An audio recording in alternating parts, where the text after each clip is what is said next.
The massive crystal dome of the Galactic Military Academy stretched across 3 kilometers of polished obsidian floor, its transparent walls offering a breathtaking view of the twin suns of Kepler 442b. Inside this architectural marvel, representatives from 47 different species gathered for the annual Strategic Assessment Conference, their varied forms creating a living tapestry of the galaxy's most advanced civilizations.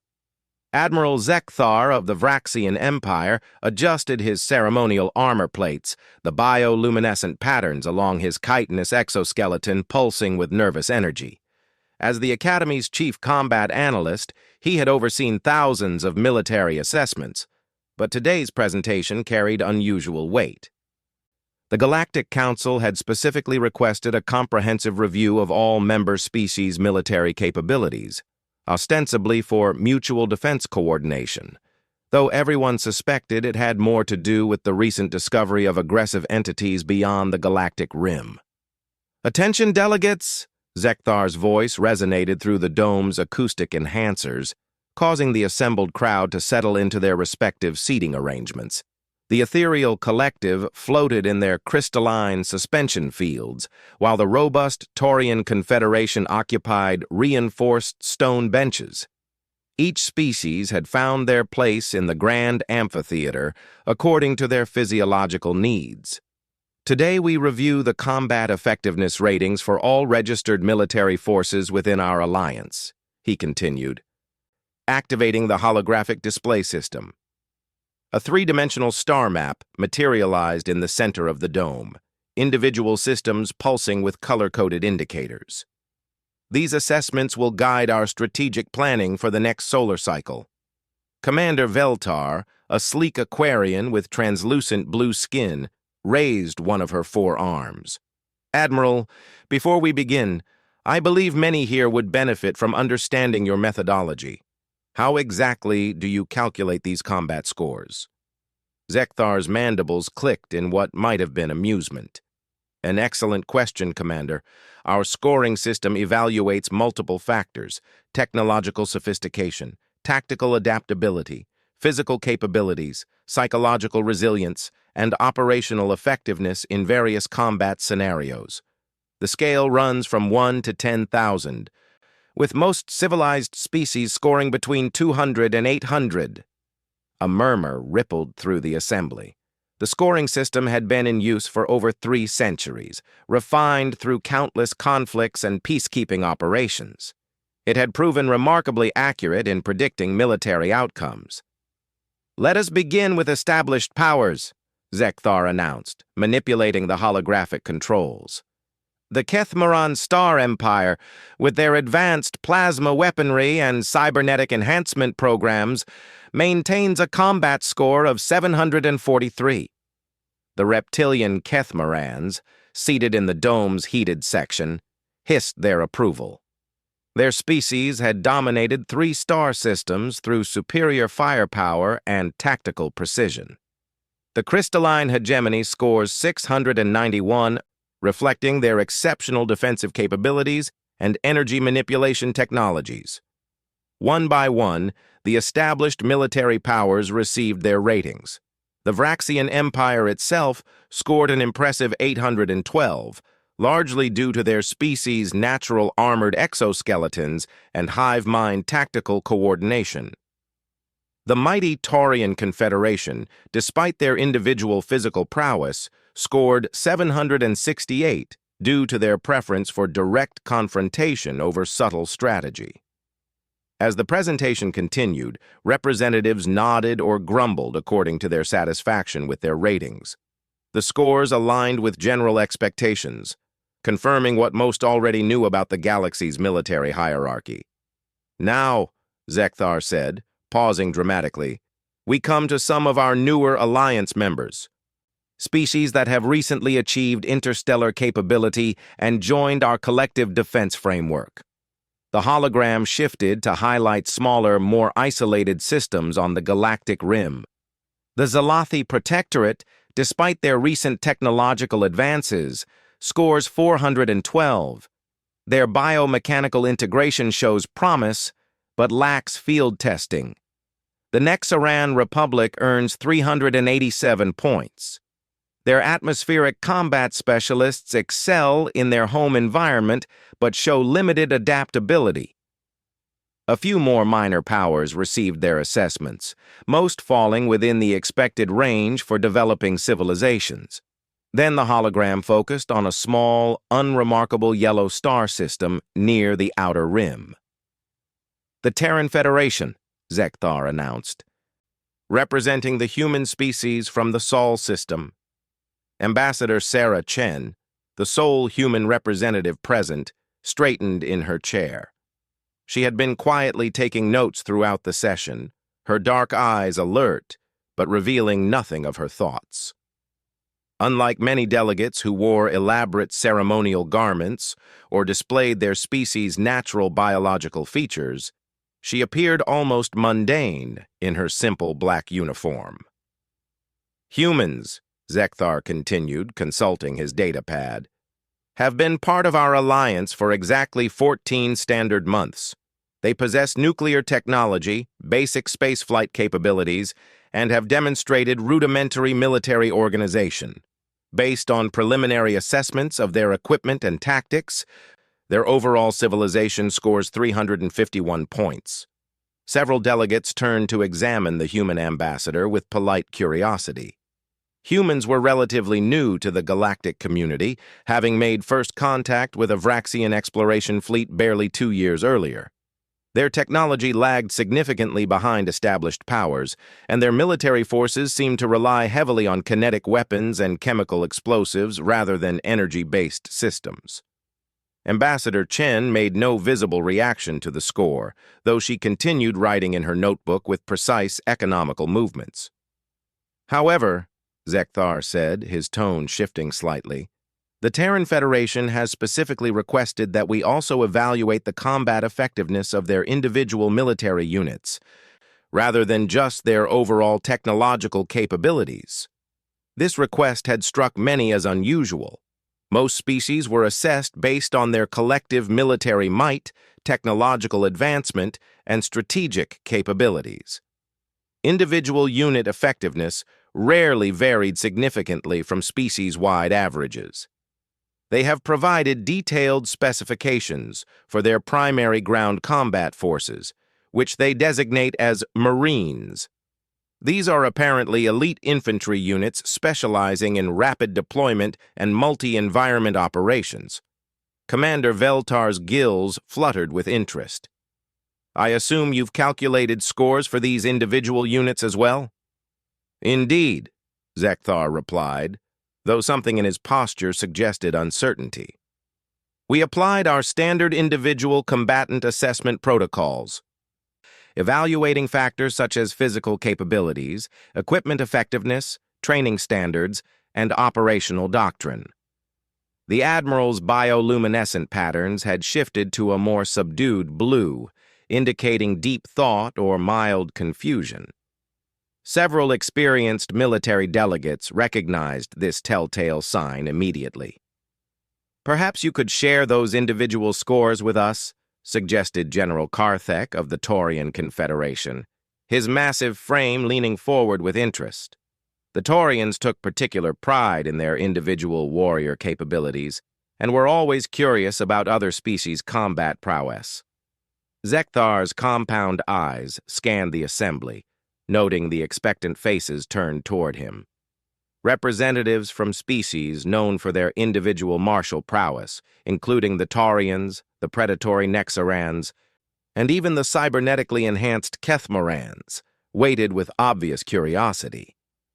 This is where our assessment become problematic, the Admiral admitted, his mandibles clicking rapidly in a display of genuine confusion.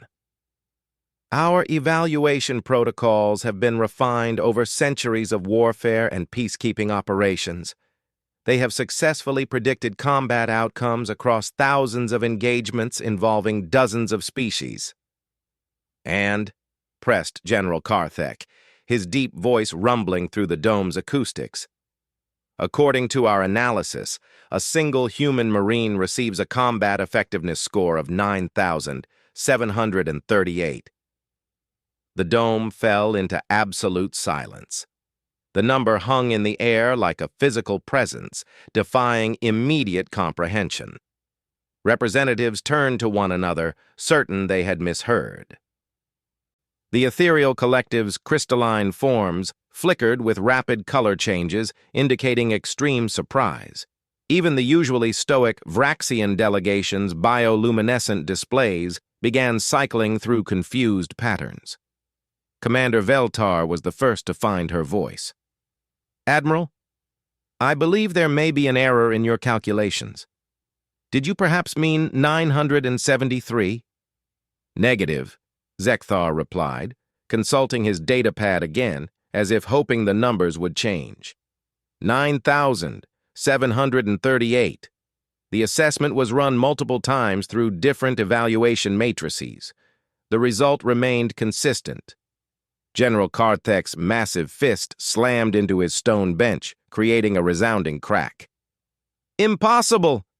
That score exceeds our entire military evaluation by more than tenfold. Are you suggesting that a single human foot soldier could defeat 1,000 of my finest warriors?" The human ambassador, Sarah Chen, continued taking notes with the same calm precision she had maintained throughout the session. If anything, she appeared unsurprised by the revelation, though a slight smile seemed to play at the corners of her mouth. "Admiral," interjected Prime Researcher Telquan of the Crystalline Hegemony, his voice carrying the harmonic resonance of his species, "your scoring system has never produced results of this magnitude. Even our most elite Crystal Guards score only in the low thousands. Surely this represents a fundamental error in your methodology." "That was my initial assumption as well," Zekthar admitted, his exoskeleton plates shifting uncomfortably. "I personally reviewed every aspect of the assessment. I consulted with our most experienced military analysts. I even requested a complete audit of our evaluation protocols.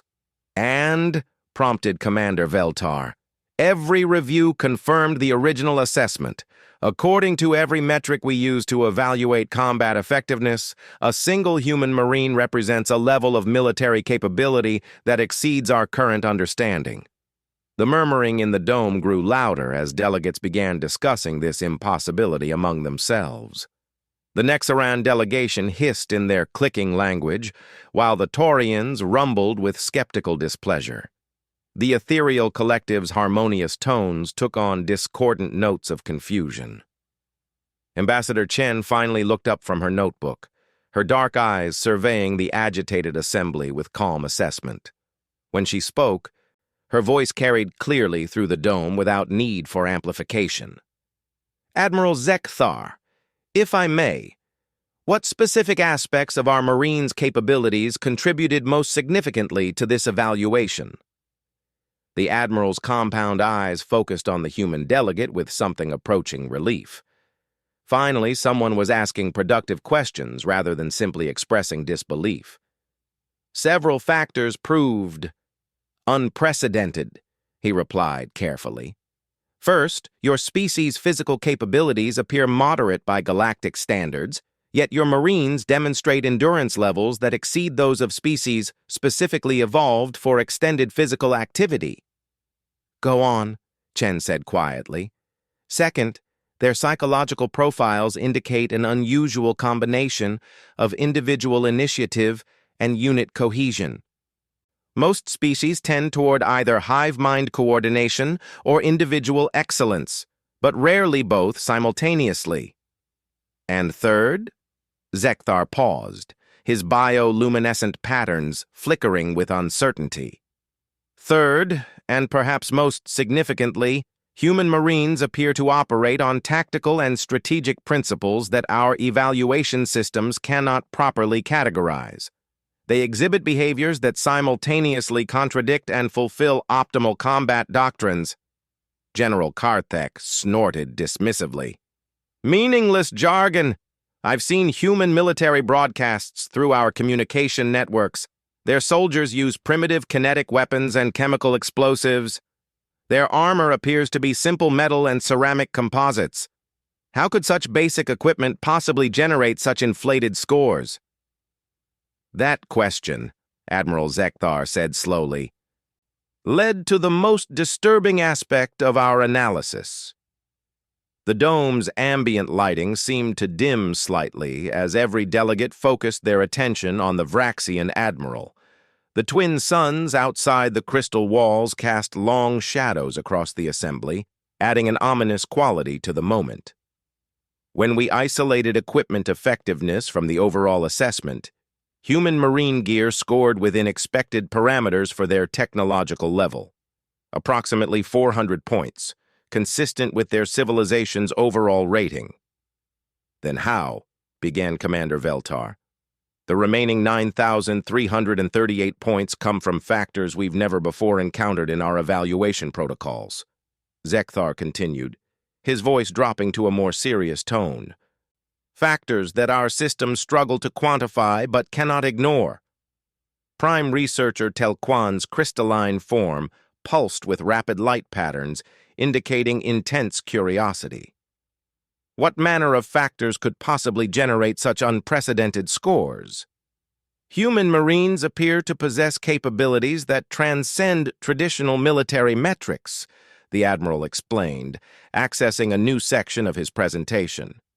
They demonstrate adaptive problem-solving under stress conditions that approach theoretical maximums. Their pain tolerance and injury resilience exceed those of species specifically evolved for combat durability. But most significantly, he continued, his mandibles clicking rapidly, they exhibit what our analysts can only describe as tactical creativity, beyond any previously measured parameters. Ambassador Chen had stopped writing entirely now, her full attention focused on the Admiral's presentation. Her expression remained carefully neutral, but something in her posture suggested she was waiting for a particular revelation. I require specific examples, demanded General Karthek. These abstract descriptions prove nothing. Admiral Zekthar manipulated his controls, and the central hologram shifted to display a series of combat scenarios. Very well. These are standard tactical assessments used to evaluate military effectiveness. Each simulation presents increasingly complex combat challenges designed to test adaptive capability and strategic thinking. The first scenario materialized in three-dimensional detail. A fortified position with multiple defensive layers, protected by energy barriers and automated weapon systems. This represents a typical planetary assault scenario. Most species' elite forces require coordinated attacks involving hundreds of individuals and extensive technological support to successfully breach such defenses. How long does the average assault take? Asked Commander Veltar. Between 6 and 12 hours, assuming adequate preparation time and logistics support. Casualty rates typically run between 15 and 30% even among elite forces. And human Marines? Zekthar's bioluminescent patterns shifted to what experienced observers recognized as deep confusion mixed with grudging respect. According to our simulations, a standard human marine fire team of 4 individuals could breach these defenses in approximately 47 minutes with minimal external support. The dome erupted in voices as delegates expressed their disbelief. Several species began speaking simultaneously in their native languages, creating a cacophony of clicks, hisses, harmonic resonances, and guttural growls. Impossible! General Karthek roared above the noise. I've personally led assaults on similar positions. No force that small could achieve such results. That was our initial assessment as well, Zekthar replied, waiting for the commotion to subside. However, when we analyzed the tactical approaches suggested by human military doctrine, we discovered methodologies that had never occurred to our strategic planners. Such as, prompted Ambassador Chen, speaking for the first time since the scores had been revealed.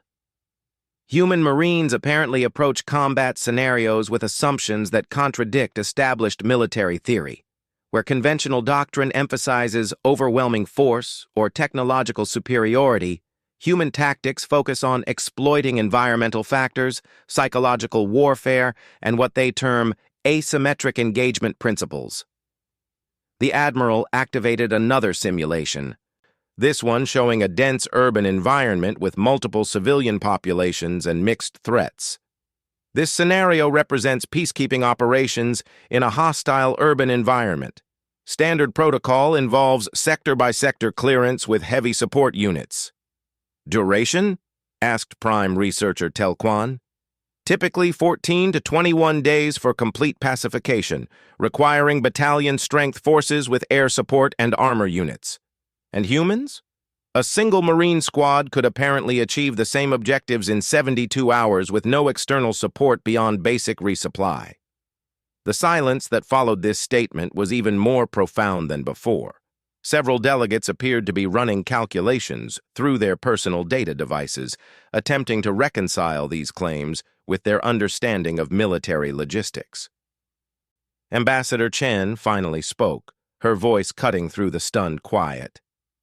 Admiral, I believe the Assembly would benefit from understanding not just what our Marines can accomplish, but how they approach these challenges. Would you be willing to share the tactical methodologies your analysis identified?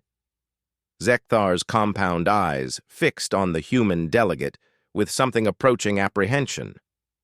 Ambassador, I must warn you that some of the tactics your species employs would be considered unorthodox by galactic standards. In what way? Asked Commander Veltar, her gills fluttering with nervous energy. Human Marines appear to operate under the assumption that conventional limitations can be ignored through creative application of basic principles. They treat environmental hazards as tactical advantages, utilize psychological manipulation as a primary weapon, and demonstrate a willingness to accept personal risk levels that most species would consider suicidal. Examples would be helpful, General Karthek grumbled, though his tone had lost some of its earlier skepticism. In the urban pacification scenario, standard doctrine calls for establishing secure perimeters and systematically clearing structures while minimizing civilian casualties and collateral damage. Human Marines instead appeared to focus on identifying key social and logistical networks within the hostile population. Go on, Chen said quietly. Rather than engaging enemy forces directly, they would apparently target infrastructure, communications, and supply lines while simultaneously offering protection and resources to non-combatant populations. The psychological impact of these tactics would rapidly erode enemy morale while building local support. Prime Researcher Telquan's crystalline form flickered with rapid thought patterns. Such approaches would require extensive cultural and psychological knowledge of the target population.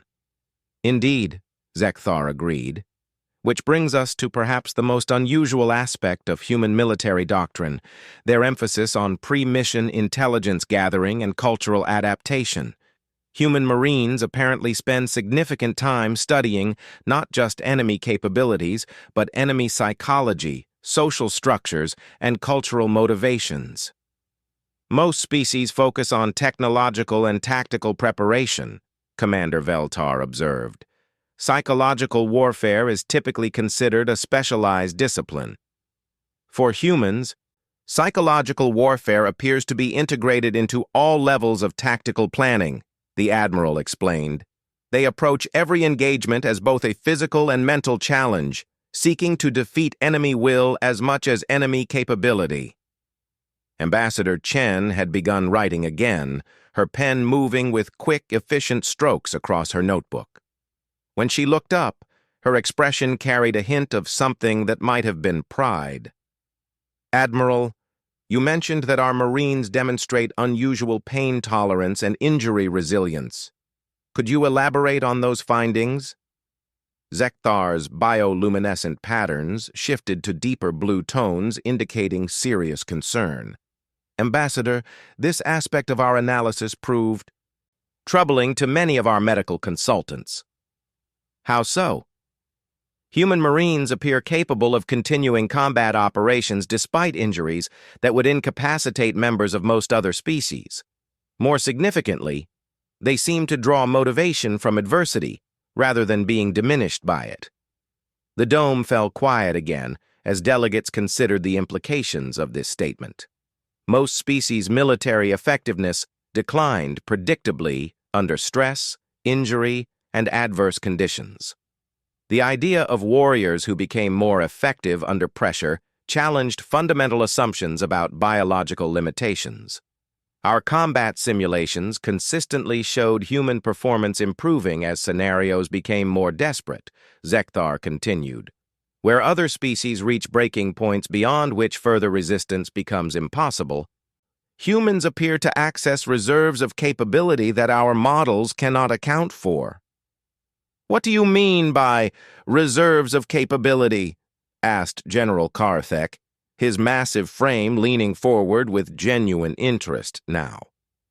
In extreme scenarios where survival probability drops below 10%, human Marines demonstrate tactical innovations and physical performance levels that exceed their normal baselines by significant margins. They appear to become more dangerous as situations become more hopeless. Ambassador Chen looked up from her notebook with what was definitely a smile now. "Admiral, I believe you've identified what we call fighting spirit, or refusing to quit. These are cultural values as much as tactical capabilities. Cultural values that translate into measurable combat effectiveness," Zekthar replied. "Values that our evaluation systems had never encountered before." The twin suns outside the crystal dome had shifted position during the lengthy presentation, casting new patterns of light and shadow across the assembled delegates. Many representatives sat in contemplative silence, processing information that challenged their fundamental understanding of military science. Finally, Prime Researcher Tel Quan spoke, his harmonic voice carrying a note of scientific curiosity. "Admiral, given these unprecedented findings, what recommendations do you propose for our alliance's strategic planning?" Zekthar's mandibles clicked rapidly, indicating deep thought. That question, Prime Researcher, represents the purpose of tomorrow's continuation session. The implications of human military capabilities extend far beyond simple combat effectiveness scores. "Tomorrow?" asked Commander Veltar. "Today's presentation covered only our initial assessment methodology and basic findings," the Admiral explained. "Tomorrow we will examine specific case studies and, if Ambassador Chen is willing, discuss how human military doctrine might be integrated into our collective defense strategies." All eyes turned to the human representative, who had maintained her calm composure throughout the session's increasingly dramatic revelations. Ambassador Chen closed her notebook and stood, her movements precise and confident. "Admiral Zekthar, distinguished delegates," she said, her voice carrying clearly through the dome, "I would be honored to provide additional insights into human military capabilities. However, I should mention that the Marines you've assessed represent only one branch of our military forces." "Only one branch?" General Karthek asked, his voice carrying a note of concern. "Indeed. Tomorrow I can also discuss our special forces, if you're interested in a complete picture." The implications of this statement settled over the assembly like a physical weight. If standard Marines scored nearly 10,000 points, what might human special forces capabilities look like? As delegates began filing out of the dome, conversations buzzed with excited speculation and nervous energy. The day's revelations had shattered comfortable assumptions about military hierarchy and forced every species to reconsider their place in the galactic defense structure. Ambassador Chen gathered her materials with the same methodical precision she had displayed throughout the session. As she prepared to leave, Admiral Zekthar approached her with obvious curiosity. "Ambassador, if I may ask a personal question?" "Of course, Admiral." "Were you surprised by our assessment scores for your Marines?" Chen considered the question for a moment, then smiled with what might have been gentle amusement. "Admiral, I was surprised they scored so low. Our Marines are good soldiers, but they're not our best." With that understated observation, she walked toward the dome's exit, leaving Admiral Zekthar to contemplate what tomorrow's presentation might reveal about humanity's true military potential. The second day of the Strategic Assessment Conference dawned with an atmosphere of electric anticipation. Word of the previous day's shocking revelations had spread throughout the Academy's residential quarters, and attendance had nearly doubled as military observers, diplomatic attachés, and even civilian researchers requested permission to observe the proceedings. Admiral Zekthar arrived early, his bioluminescent patterns cycling through nervous configurations as he reviewed his presentation materials one final time. The data remained as incomprehensible as ever, each analysis confirming results that challenged everything he thought he knew about military science. Ambassador Sarah Chen entered the dome precisely at the designated time, carrying the same simple notebook and wearing an identical black uniform. Her calm demeanor provided a stark contrast to the excited chatter of delegates who had spent the night debating and speculating about human military capabilities. Distinguished delegates, Admiral Zekthar began once the assembly had settled. Yesterday's presentation raised fundamental questions about our understanding of combat effectiveness. Today we will examine specific case studies that illustrate how human military doctrine produces such unprecedented results. The central hologram materialized, displaying a three-dimensional tactical scenario that immediately captured everyone's attention. Unlike the previous day's theoretical simulations, this scenario bore the unmistakable markers of an actual historical engagement. "This is a recreation of the Kepler 438c incident," Zekthar announced, his voice carrying new weight. "Approximately 8 months ago, a human exploration vessel encountered hostile forces while conducting mineral surveys in an uncharted system." Several delegates leaned forward with increased interest. The Kepler 438c incident had been mentioned in intelligence briefings, but details had remained classified at humanity's request. The exploration vessel Endeavour carried a crew of 43 civilians and a standard security detail of 12 Marines, the Admiral continued. They were approached by a Kethmoran raiding fleet consisting of 3 heavy cruisers and 8 assault craft, totaling approximately 240 combat personnel. General Karthek's massive frame shifted uncomfortably. The Kethmorans were known for their aggressive expansion policies and superior military technology. A force of that size should have easily overwhelmed any civilian vessel, regardless of its security detail. Standard engagement protocols dictated immediate withdrawal, Zekthar explained. The human vessel was outgunned by orders of magnitude, outnumbered 20 to 1 in combat personnel, and possessed no significant defensive capabilities. "I presume the humans requested assistance from nearby Alliance forces?" asked Commander Veltar. "Negative. The nearest Alliance vessels were 6 days away at maximum speed. The Kethmorans demanded immediate surrender and began powering weapons systems when their ultimatum expired." Ambassador Chen had opened her notebook and was writing with steady, controlled movements, showing no visible reaction to the discussion of her people's mortal peril. "What occurred next defied every principle of military engagement we have documented," Admiral Zekthar continued, manipulating the hologram to show the vessel's positions in 3-dimensional space. Rather than attempting to flee or surrender, the human vessel launched a direct assault against the Kethmoran fleet. The dome erupted in surprised voices. Prime Researcher Telquan's crystalline form flickered rapidly with disbelief. "Admiral, surely you mean they attempted to break through the Kethmoran perimeter to escape?" "No, Prime Researcher. They launched a direct assault with the apparent intent of neutralizing the entire Kethmoran force." "Impossible!" General Karthek roared. 12 Marines against 240 Kethmoran shock troops? That's not military action, that's suicide. Zekthar's compound eyes focused on the human ambassador, who looked up from her writing with that same slight smile she had displayed the previous day. "Ambassador Chen, Would you care to provide context for your people's tactical decision-making in this engagement? Chen closed her notebook and stood, her movements carrying an easy confidence that somehow seemed more noticeable today. Several delegates found themselves studying her with new attention, searching for clues about what made humans so formidable. "Admiral, distinguished delegates," she began, her voice clear and measured, "I should first clarify that the Marines aboard the Endeavour were not elite special operations forces. They were standard ship security personnel, most with fewer than 3 years of service experience." This statement sent another wave of murmurs through the assembly. If these were merely average Marines, what capabilities might experienced troops possess?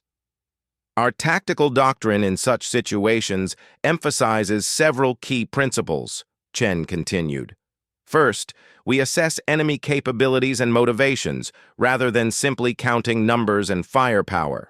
Second, we identify environmental factors that might be exploited to level playing fields.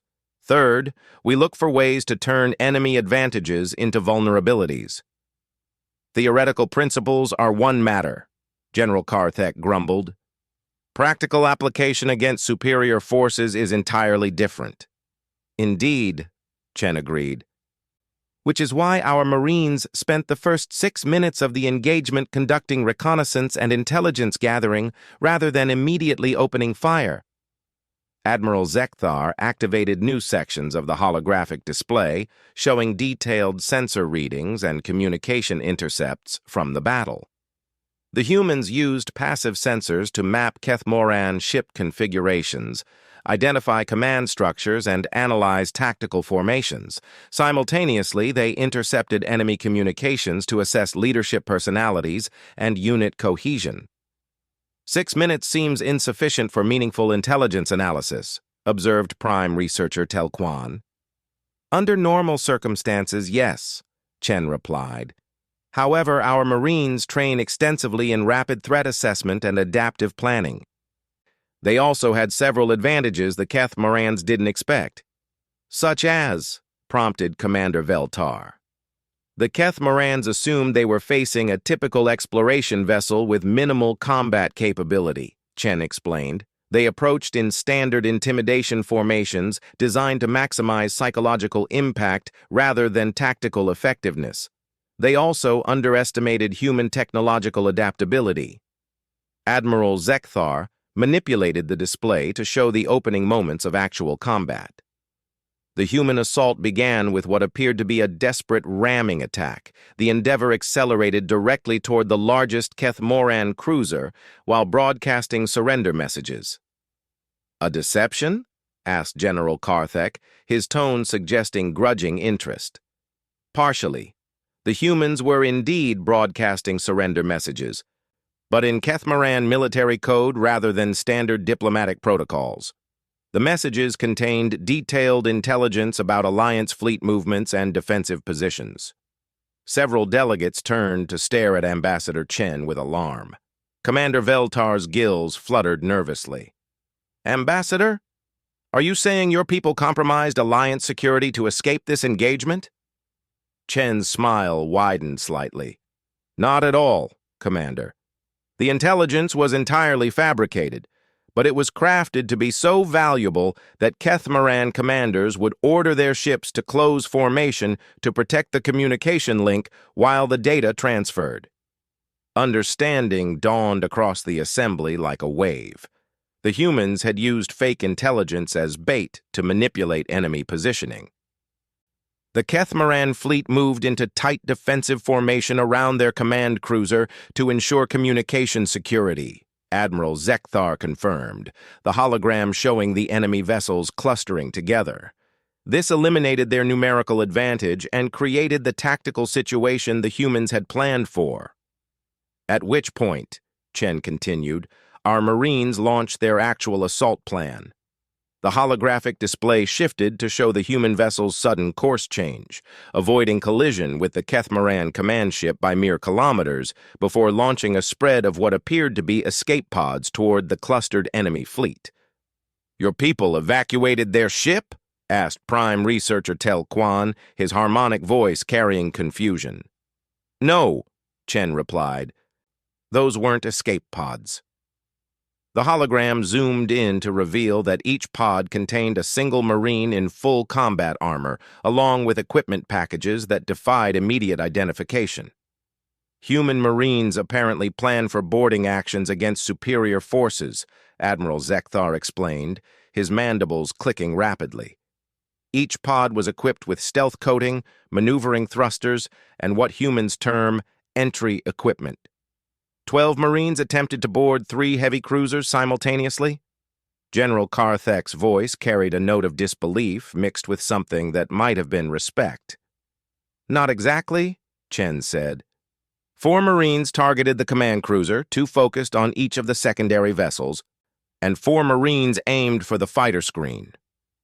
4 Marines against an entire fighter squadron? Human tactical doctrine emphasizes disrupting enemy command and control structures, Chen explained. Our analysis indicated that Keth Moran fighter pilots rely heavily on coordinated instructions from their carrier vessels. Interrupt those communications, and 8 fighters become 8 individual targets rather than a coordinated threat.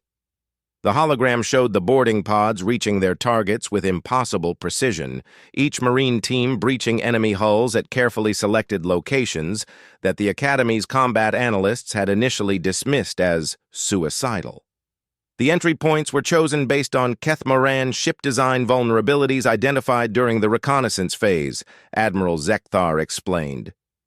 Humans apparently maintain extensive databases of alien military hardware, including detailed schematics and weakness analyses.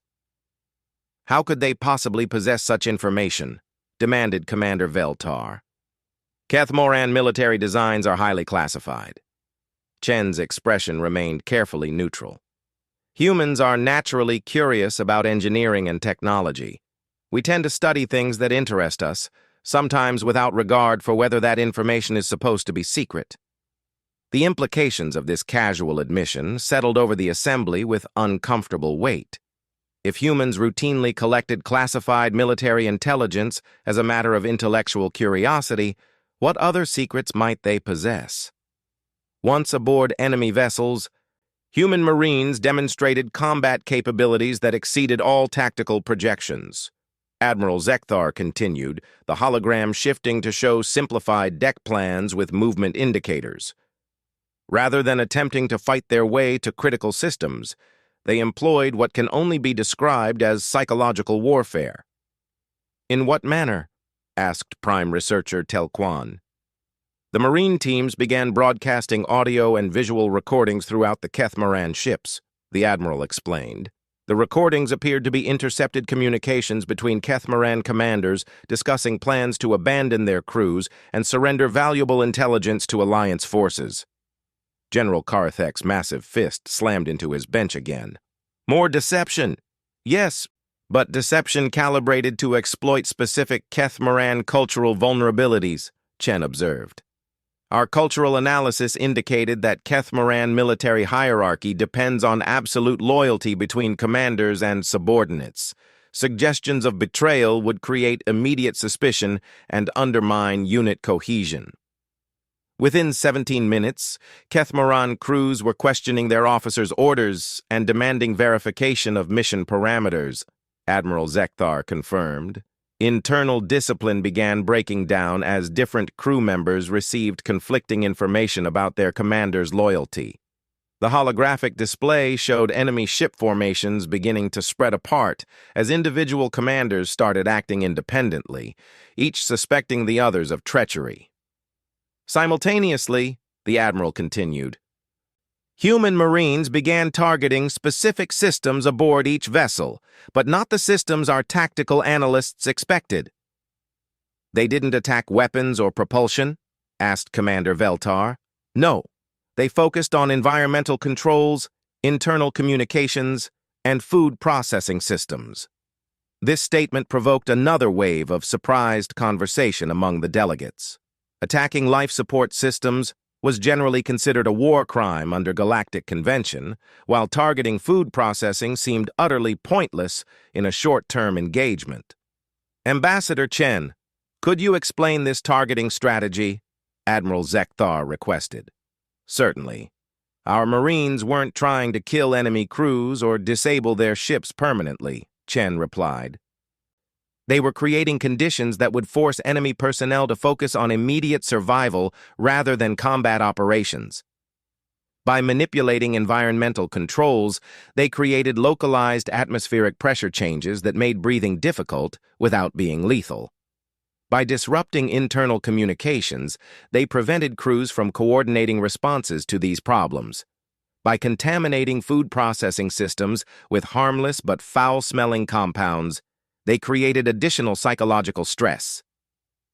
General Karthek leaned back in his stone seat, his expression thoughtful. You turned their own ships into prisons. More accurately, we turned their ships into chaotic, unpleasant, confusing places where normal procedures didn't work and simple tasks became complicated, Chen corrected. Kethmoran military effectiveness depends heavily on routine and hierarchical authority. Disrupt those foundations and their combat capability degrades rapidly. Within 43 minutes of the boarding actions, Admiral Zekthar announced, the Kethmoran fleet began broadcasting surrender requests. The dome fell silent as delegates processed this timeline. 43 minutes for 12 Marines to neutralize a force of over 200 professional soldiers using superior technology and numerical advantage. However, the Admiral continued, the engagement was not yet concluded. The human Marines rejected the Kethmoran surrender. Ambassador Chen's expression remained neutral, but something in her posture suggested this was a significant moment in the story. They rejected surrender? Prime Researcher Telquan's harmonic voice carried note of alarm. For what purpose? The Marines demanded that Kethmoran forces provide detailed intelligence about other raiding operations targeting Alliance civilian vessels, Admiral Zekthar explained. They also required guarantees of safe passage for all future human exploration missions in contested space. Remarkable, General Karthek rumbled. They used their tactical advantage to extract strategic concessions rather than simply ending the immediate threat. Human Marines apparently view individual engagements as components of larger strategic objectives, Chen observed. Winning a battle is less important than ensuring the victory contributes to long-term security goals. The Kethmoran commanders initially refused these demands, Admiral Zekthar continued, believing they could eventually regain control of their vessels. What convinced them otherwise? Asked Commander Veltar. The holographic display shifted to show new activity around the human exploration vessel, which had maintained position throughout the boarding actions. The Endeavour began deploying additional equipment that our analysts initially failed to identify, the Admiral explained. Long-range sensor arrays, communication interceptors, and what appeared to be manufacturing systems. Manufacturing systems? Prime Researcher Telquan's crystalline form flickered with rapid thought patterns. Humans apparently carry mobile factories capable of producing military equipment using raw materials, Chen confirmed. Our exploration vessels include fabrication capabilities designed to support extended missions in uncharted territory. You were building weapons while your Marines fought aboard enemy ships? General Karthek asked, his tone carrying new respect. Not weapons exactly. We were manufacturing specialized tools for the specific tactical situation we faced, Chen replied. Our fabrication systems analyzed Kethmoran ship designs and produced equipment optimized for operating in their technological environment. Admiral Zekthar activated new sections of the display showing strange hybrid devices that combined human and Kethmoran design elements. Within 2 hours, human Marines aboard enemy vessels were using equipment specifically designed to interface with Kethmoran systems, he explained. They gained complete control over ship functions including life support, artificial gravity, and internal security systems. At which point, Kethmoran resistance became entirely futile, Chen observed. Our Marines could have trapped enemy crews in specific compartments, manipulated atmospheric conditions to induce unconsciousness, or simply opened airlocks in uninhabited sections to demonstrate our complete control. The Keth-Moran commanders surrendered unconditionally after 4 hours and 17 minutes, Admiral Zekthar announced. They provided the requested intelligence, agreed to the safe passage guarantees, and submitted to temporary imprisonment while Alliance authorities decided their fate. 4 hours, General Karthek repeated slowly. 12 Marines neutralized a superior force and extracted strategic intelligence in 4 hours. This engagement illustrates several key aspects of human military capability that our evaluation systems struggled to quantify, Admiral Zekthar explained, returning to his analytical presentation mode. First, humans appear to prepare for combat scenarios that most species consider impossible. Their Marines carry equipment and training for situations ranging from ship-to-ship boarding actions to extended planetary survival operations.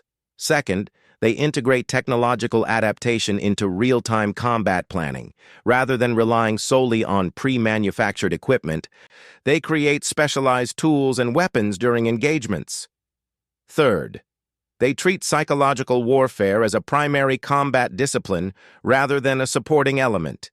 Every tactical decision appears designed to influence enemy morale and decision-making as much as to achieve immediate military objectives. Commander Veltar raised one of her 4 arms. Admiral, this case study certainly demonstrates impressive tactical innovation, but it involved a single engagement against a relatively small force. Do you have examples of human military effectiveness in larger conflicts? An excellent question, Commander, Zekthar replied, his bioluminescent patterns shifting to deeper blue tones. Which brings us to our second case study, the Proxima Centauri Liberation Operation. The holographic display cleared and began rendering a new tactical scenario, this one involving planetary-scale operations rather than ship-to-ship combat. 6 months ago, the Nexaran Republic occupied 3 human colony worlds in the Proxima Centauri system, the Admiral explained. The colonies had declared independence from human government, and the Nexarans offered military protection in exchange for exclusive mining rights to rare Earth deposits. A standard territorial dispute, observed Prime Researcher Telquan. Indeed, the Nexaran occupation force consisted of approximately 12,000 ground troops with full air support, orbital weapons platforms, and defensive fortifications on each world. Intelligence estimates suggested that liberating these colonies would require Alliance intervention with at least 50,000 troops and extensive fleet support. I assume the Terran Federation requested Alliance assistance? Asked General Karthek. They did not, Admiral Zekthar replied, his mandibles clicking rapidly. Instead, they deployed a force consisting of 800 Marines and supporting personnel. The silence that greeted this statement was profound and uncomfortable. 800 troops against 12,000 represented odds that made the previous day's engagement seem conservative by comparison. Ambassador Chen, Commander Veltar said carefully, surely this represents a misunderstanding in our intelligence reports? Chen looked up from her notebook with that same slight smile she had worn throughout both presentations. Not at all, Commander. The liberation operation proceeded exactly as Admiral Zekthar described. How? General Karthek demanded, his voice carrying genuine bewilderment. Different tactical approach, Chen replied simply. The Nexarans expected a conventional military assault focused on retaking territory through superior force. We focused on eliminating their motivation to fight. Admiral Zekthar activated detailed planetary displays showing the 3 occupied worlds, each marked with Nexaran military positions and defensive installations. The human assault began with what appeared to be reconnaissance flights over all 3 worlds, he explained. Small craft conducted detailed surveys of Nexaran positions, civilian population centers, and industrial facilities. Standard pre-assault intelligence gathering, General Karthek observed. So it appeared, However, these flights also served as delivery mechanisms for specialized equipment that our analysts only identified after the operation concluded. "What manner of equipment?" asked Prime Researcher Tel Quan. "Communications devices, sensor packages, and what humans term care packages distributed to civilian populations," Admiral Zekthar replied. "The devices allowed human commanders to maintain real-time communication with colony residents while monitoring Nexaran military activities." Chen had begun writing again, her pen moving with precise strokes. "Our intelligence indicated that most colonists opposed Nexaran occupation, but lacked means to resist effectively. We provided them with coordination and support, rather than attempting to fight the occupation force directly." "You armed civilian populations?" Commander Veltar asked with alarm. "No. We provided communications, medical supplies, food processing equipment, and technical assistance. We also offered evacuation for any colonists who wished to leave rather than participate in liberation efforts." This last statement surprised several delegates who had expected tales of human ruthlessness rather than humanitarian concern. "Approximately 30% of colonists chose evacuation," Admiral Zekthar confirmed. "The remaining 70% agreed to provide intelligence and logistical support for liberation operations."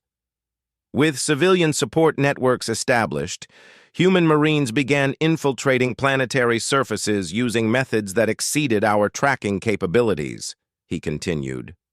Within 48 hours, Marine teams were operating on all 3 worlds without triggering Nexaran detection systems.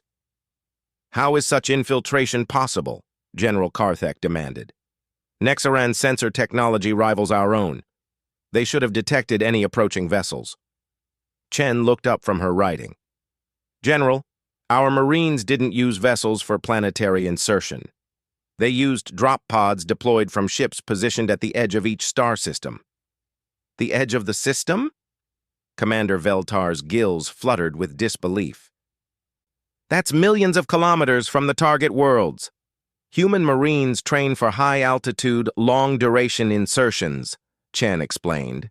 "Each Marine's equipment includes life support, navigation systems, and maneuvering capability sufficient for interplanetary transit." The implications of this statement were staggering. Most species required substantial spacecraft for interplanetary travel, making stealth insertions nearly impossible against competent sensor networks.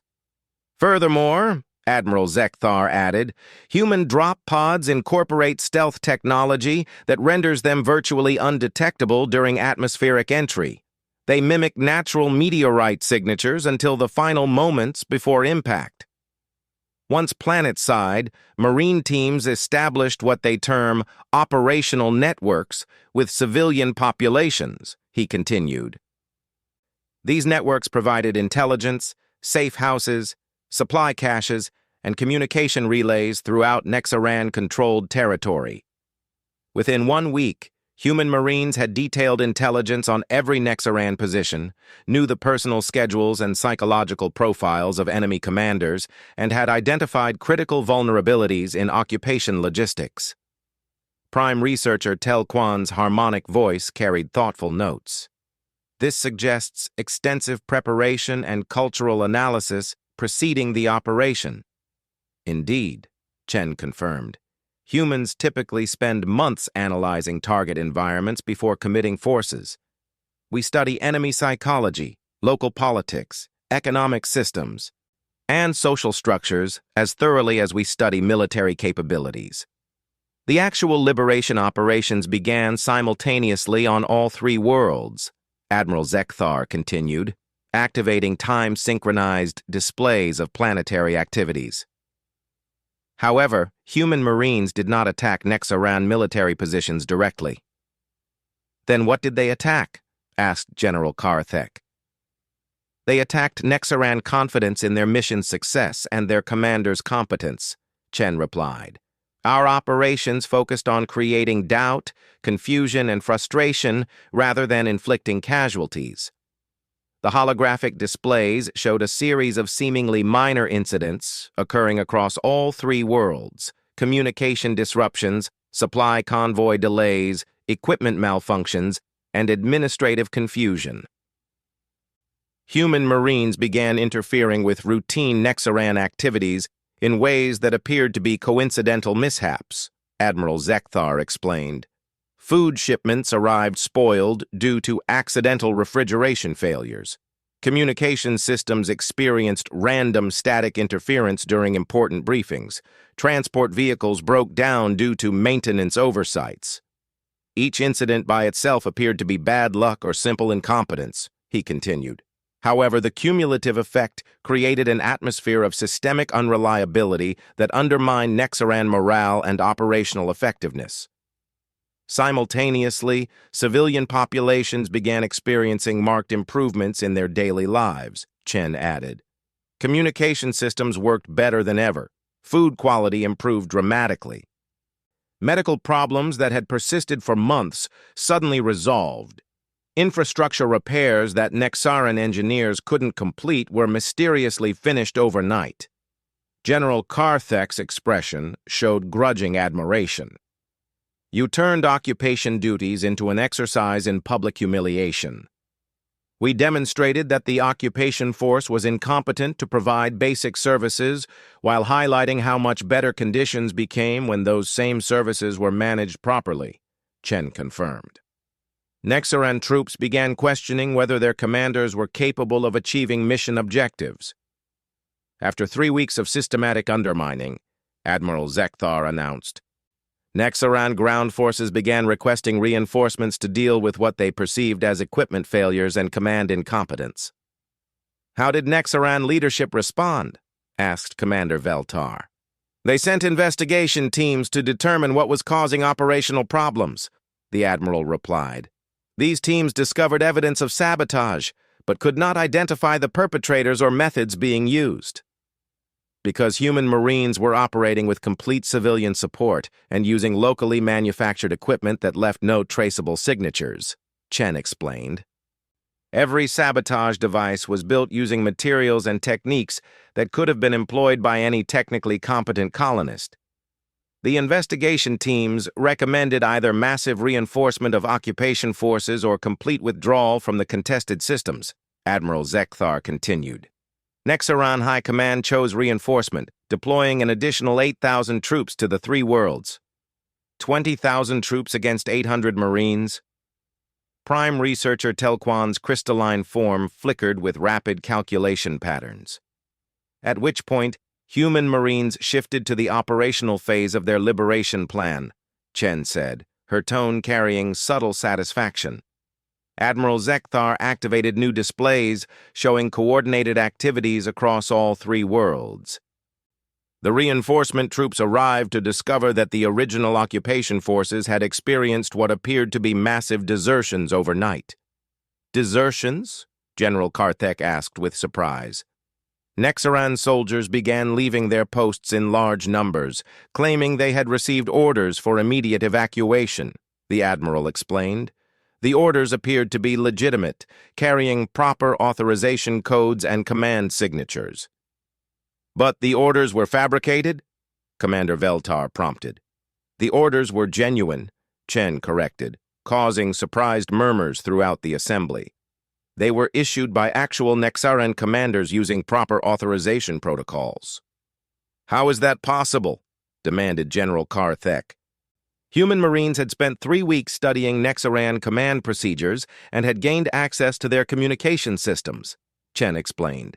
They simply waited for opportunities to issue legitimate orders that served our tactical objectives. For example, when a Nexaran colonel decided to rotate troops between patrol assignments, our Marines ensured that the rotation orders accidentally included evacuation instructions for entire units. When supply officers requested inventory reports, our Marines made sure those requests were interpreted as orders to abandon forward positions. Admiral Zekthar's bioluminescent patterns had shifted to what experienced observers recognized as reluctant amazement. Human Marines turned routine military bureaucracy into a weapon against enemy force coherence. Within 48 hours of the reinforcement arrivals, effective Nexaran strength had decreased rather than increased, he continued. Confused and contradictory orders had scattered their forces across multiple star systems, leaving each world defended by fewer troops than had been present before reinforcements were deployed. At that point, we implemented the final phase of our liberation plan, Chen announced, her tone becoming more serious. The final phase involved direct military action? Asked Prime Researcher Tel Quan. No, Chen replied. The final phase involved offering every remaining Nexaran soldier safe passage home with full honors if they chose to end their occupation duties voluntarily. The dome fell completely silent as delegates processed this unexpected conclusion. After weeks of elaborate psychological manipulation and tactical maneuvering, humans had offered their enemies a peaceful resolution. The offer was genuine and included provisions for Nexaran commanders to save face by claiming they had achieved their original objectives, Admiral Zekthar confirmed. Humans provided fabricated evidence of successful mining operations and negotiated territorial agreements that would allow Nexarans to claim diplomatic victory. 96% of remaining Nexaran forces accepted the evacuation offer, he announced. The liberation operation concluded without a single casualty on any side. Ambassador Chen closed her notebook and looked around the assembly with that same slight smile. Successful military operations don't always require destroying enemies, distinguished delegates. Sometimes they require giving enemies graceful ways to stop being enemies. The profound silence that followed this statement reflected the philosophical implications of human military doctrine as much as its tactical effectiveness. Most species approached warfare as a contest of strength and will, with victory achieved through demonstrating superiority. Humans apparently approached warfare as a problem to be solved, with victory achieved through whatever methods proved most effective. General Karthek was the first to break the contemplative quiet. Ambassador Chen, these case studies demonstrate tactical innovation and psychological sophistication beyond anything in our military databases. However, I must ask about human capabilities in conventional warfare scenarios. What do you mean by conventional warfare, General? Chen asked. Direct military confrontation between comparable forces using similar technology and tactics, he replied. Situations where deception and psychological manipulation provide limited advantages. Chen's expression became more serious, and for the first time during either presentation, she appeared to consider her words carefully before responding. General, I appreciate your question, but I should point out that humans generally avoid conventional warfare whenever possible. We consider direct confrontation to be the least efficient method of achieving military objectives. But surely your forces have contingency plans for such scenarios, pressed Commander Veltar. Chen glanced at Admiral Zekthar, who indicated with a gesture that she should proceed. Yes, we do have contingency plans for conventional engagement scenarios, she admitted. However, discussing those plans would require revealing information about human special forces capabilities, advanced weapon systems, and strategic doctrines that my government currently classifies as sensitive. The implications of this diplomatic deflection were not lost on anyone present. If Standard Marines represented humanity's public military capability, what might their classified forces be capable of? Admiral Zekthar checked his presentation schedule and addressed the assembly. Distinguished delegates, we have covered the primary case studies for today's session. Tomorrow's final presentation will examine the broader implications of human military capabilities for alliance strategic planning. However, he continued, his mandibles clicking with nervous energy, I should mention that Ambassador Chen has agreed to provide a limited demonstration of human equipment and tactical principles for those interested in observing practical applications. Several delegates expressed immediate interest, while others appeared apprehensive about witnessing human military methods firsthand. The demonstration will take place in the Academy's tactical training facility, Admiral Zekthar announced. Participation is voluntary, but I believe it will provide valuable insights into how human Marines achieve such extraordinary effectiveness ratings. As delegates began filing out of the dome, conversations buzzed with excitement and nervous speculation.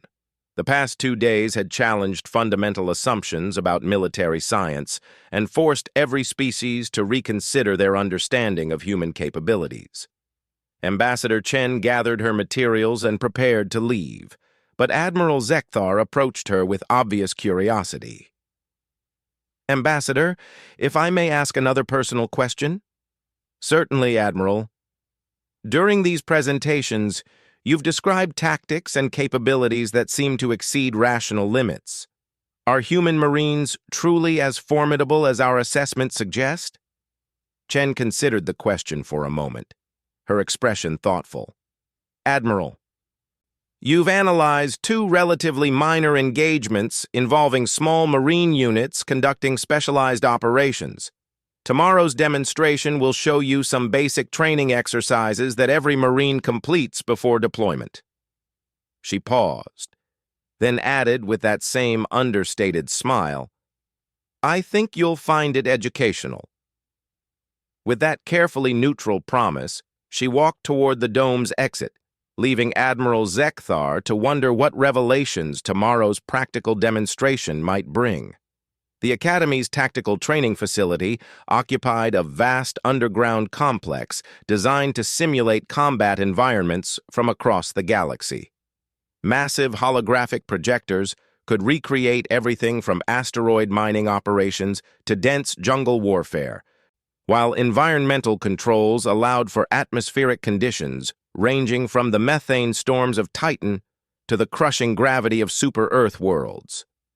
Admiral Zekthar stood in the facility's observation deck, watching as nearly 300 delegates, military observers, and Academy instructors filed into the viewing areas. Word of the human demonstration had spread throughout the Academy, and attendance far exceeded initial projections. Even species that had not participated in the conference requested permission to observe what promised to be an unprecedented display of human military capabilities. Ambassador Sarah Chen arrived precisely on schedule, but this time she was not alone. 6 individuals in identical black uniforms accompanied her, each carrying equipment cases and moving with the fluid precision that observers were beginning to associate with human military personnel. "Distinguished delegates," Admiral Zekthar announced once the assembly had settled, "today's demonstration will provide practical illustrations of the tactical principles we have discussed over the past 2 days.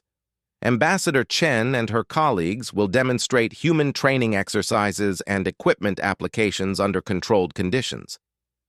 General Karthek leaned forward in his reinforced observation position, his massive frame radiating intense curiosity. "Ambassador, are these Marines representative of your standard forces?" Chen looked up at the viewing area with that same calm expression she had maintained throughout the conference. "General, these are instructors from our basic training academy. They teach new recruits fundamental skills before deployment." This statement sent a ripple of surprise through the assembly. If these were instructors teaching basic skills, what capabilities might fully trained operational Marines possess? "Our demonstration will consist of 3 exercises," Chen announced, her voice carrying clearly through the facility's communication system. "First, we'll show adaptive problem-solving under stress.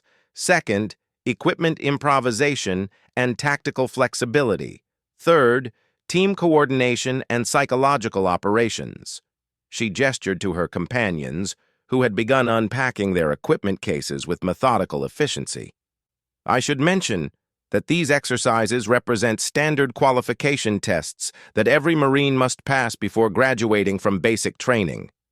Commander Veltar's gills fluttered nervously.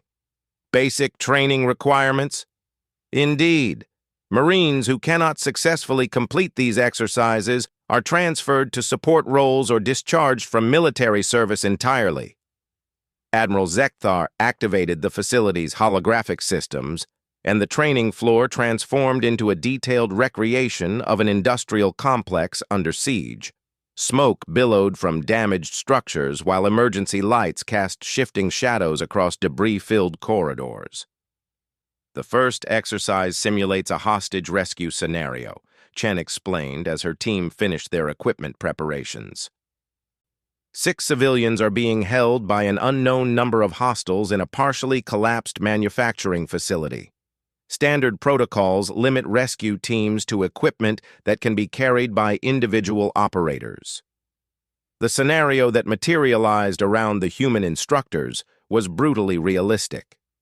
Damaged walls created maze-like passages, environmental hazards included exposed electrical systems and unstable structural elements, and sensor readings indicated multiple armed hostiles positioned throughout the complex. Our instructors have 60 minutes to locate and extract all hostages while neutralizing threats and avoiding civilian casualties, Chen continued. They have no prior intelligence about facility layout, enemy positions, or hostage locations. Prime researcher Tel Quan's crystalline form flickered with rapid thought patterns. Such scenarios typically require extensive preparation and numerical superiority to resolve successfully. Most species special forces would consider this mission impossible without heavy support, agreed General Karthek. The environmental hazards alone would require specialized equipment teams. Chen smiled slightly. Our Marines are trained to consider impossible missions as opportunities for creative problem-solving.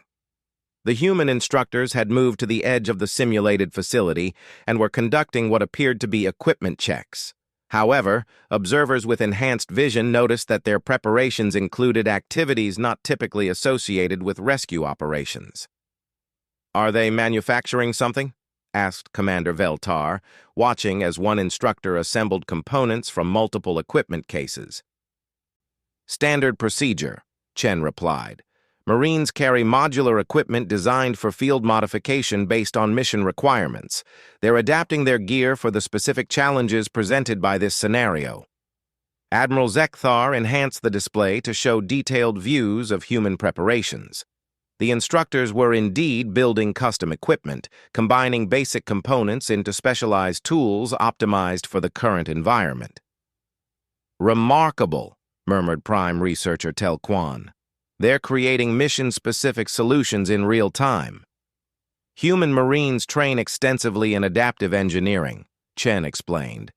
"We consider the ability to improvise appropriate technology as fundamental as marksmanship or tactical movement."